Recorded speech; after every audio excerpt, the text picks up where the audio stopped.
Hey guys, let's go over each and every fight in the mains bulletin. Right now we have 3 fights and we're gonna take a look at Wind of the Ravages first. So there is one big mistake that you could make here, and yeah, I actually did that mistake, and that is switching targets.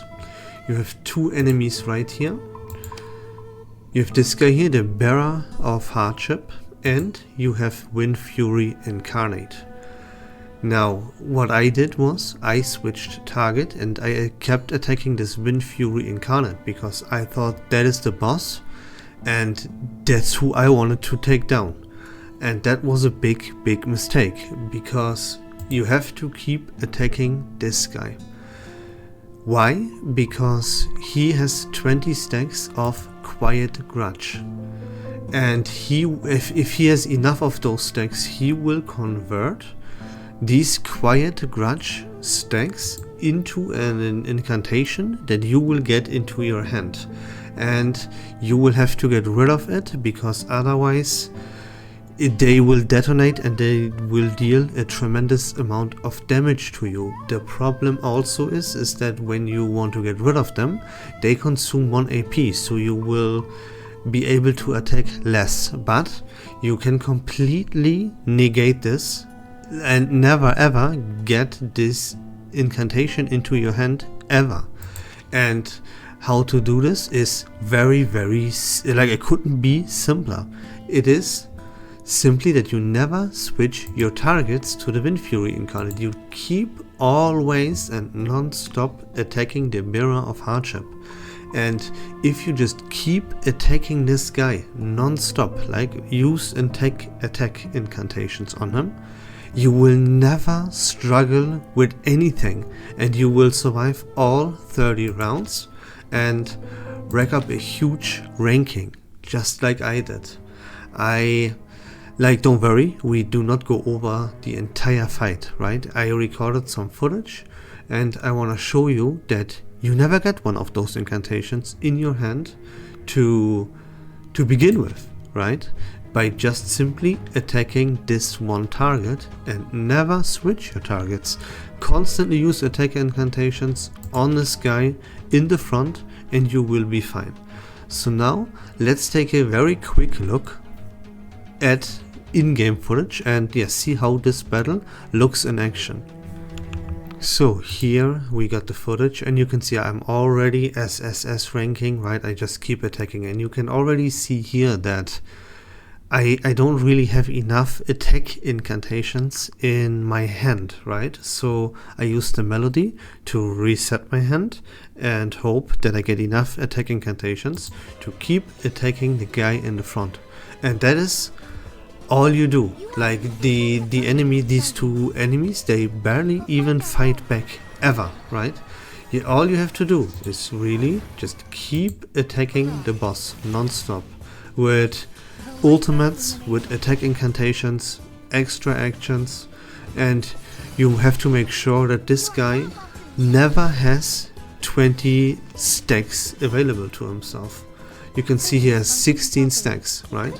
And as long as he doesn't have 20 stacks, you will never get his incantations into your hand, and you will never suffer the damage from these detonations or go minus AP or anything. You never, for the entire fight, for all 30 rounds, get one of his incantations into your hand if you just keep non-stop attacking this guy. Now, at some point, he will sometimes do a pretty heavy one target attack back to you, right? It can actually hurt a little bit, but if you have Fatutu available to yourself, which you definitely should have, then you can do this one. See, this does heavy damage, right?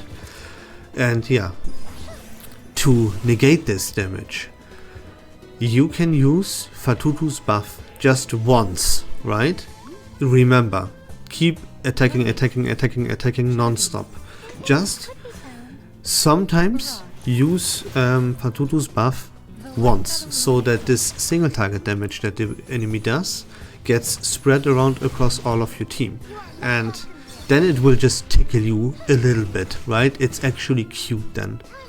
So yeah, do that, right? Non-stop, attack, attack, attack the guy in the front, never switch targets, and that's all the fight. You keep doing this and you will rack up more and more and more and more points. You will survive all 30 rounds easily without any issue, right? Keep attacking the guy in the front and never switch targets. Use attack incantations non-stop. That's the fight. And if you do this, then this is the easiest battle you will have ever fought. And there we go. Now let's move on to the second battle. The second battle is called Bellows of the Earth, and there is really nothing to say about this battle.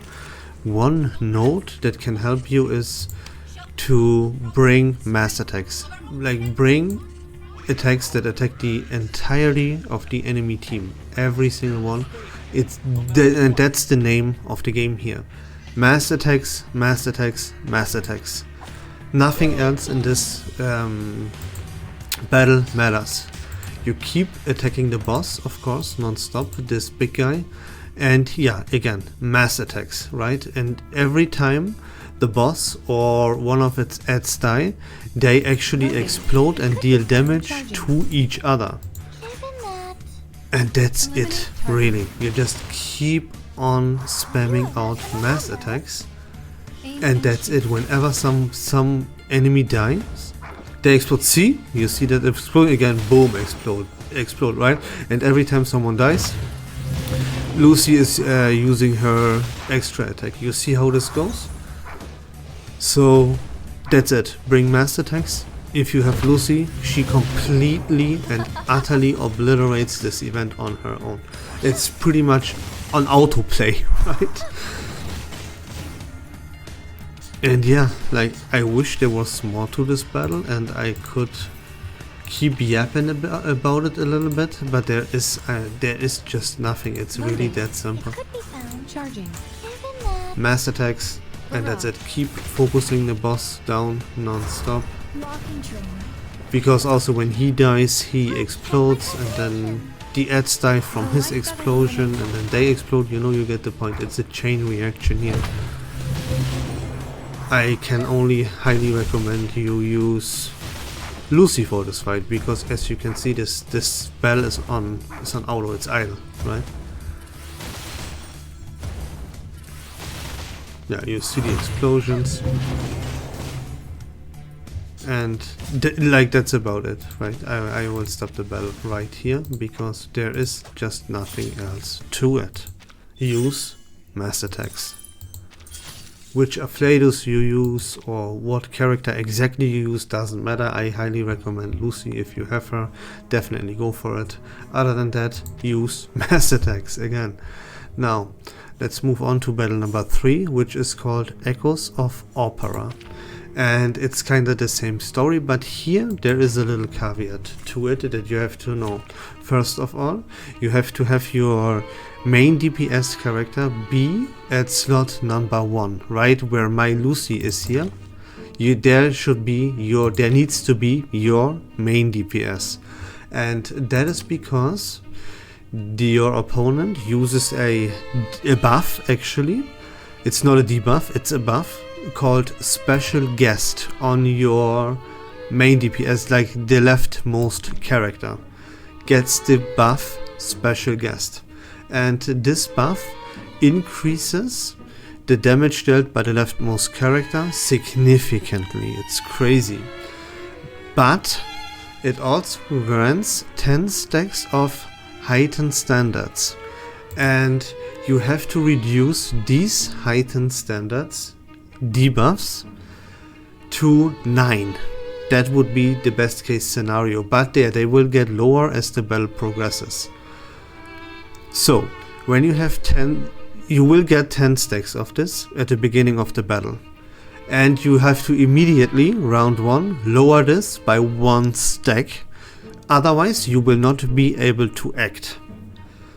To reduce this stack by 1, you either buff your main DPS or you heal your main DPS, and you do this just once.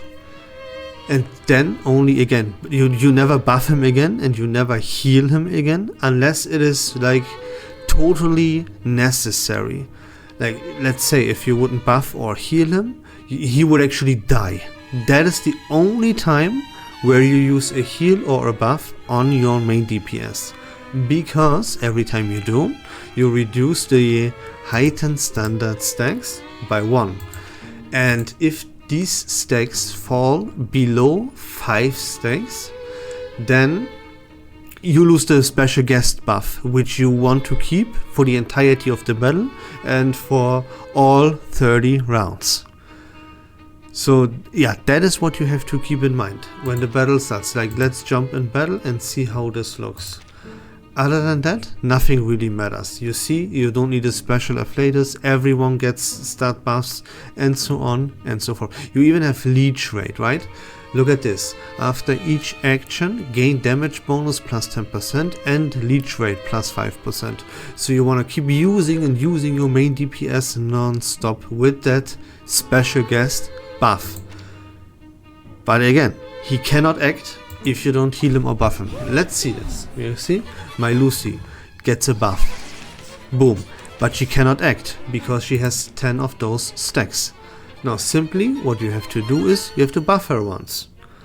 And once you did, she will then be able to act. You will see this right here. I buff her once.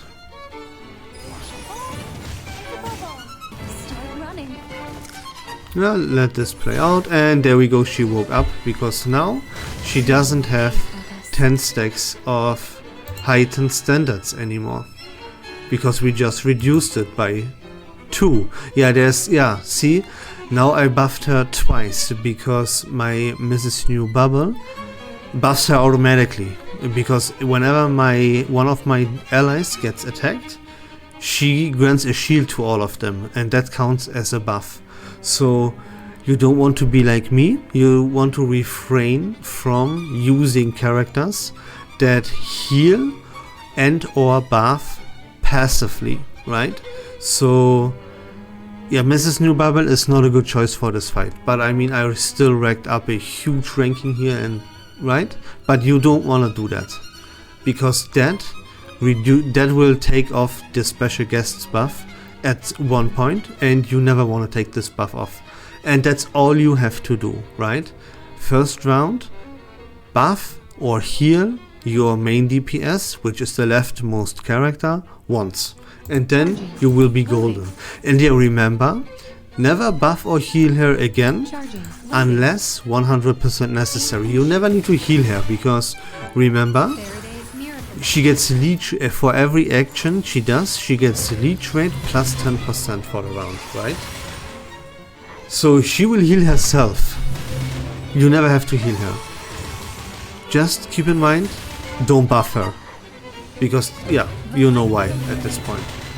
And that's the fight. If you keep this, what I just explained, in mind, you will be golden here, and you will rack up a huge ranking.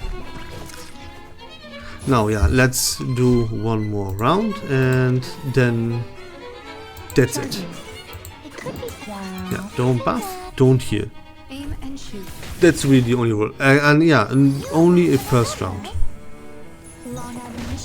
And yeah, refrain from characters like Mrs. New Bubble. You don't want to passively heal or buff your team. You want to have control over that. See, this is every time one of my characters gets attacked, Mrs. Bubble buffs them, that's count, yeah, with a shield, counts as a buff, and I lose my stacks. And yeah, that's not what I want. Although, another thing here, as you just maybe realized, that the enemies do increase the stacks from time to time. The special, the heightened standard stacks, they increase them. So whenever they are 10, you have to heal or buff, right? So you want to keep them below 10, but above 5. Keep that in mind, like keep an eye on that. And yeah, then you will be completely fine. And that's it about the fight. Like, that's the gimmick of this fight that you have to keep in mind, and that's about it. So those were all 3 fights for the mains bulletin. I hope that was informative and fun. If you like reverse 1999 content in general, please consider leaving a follow on my channel. I would really appreciate that. But until next time, have a great day, take care of yourselves, and we love this game.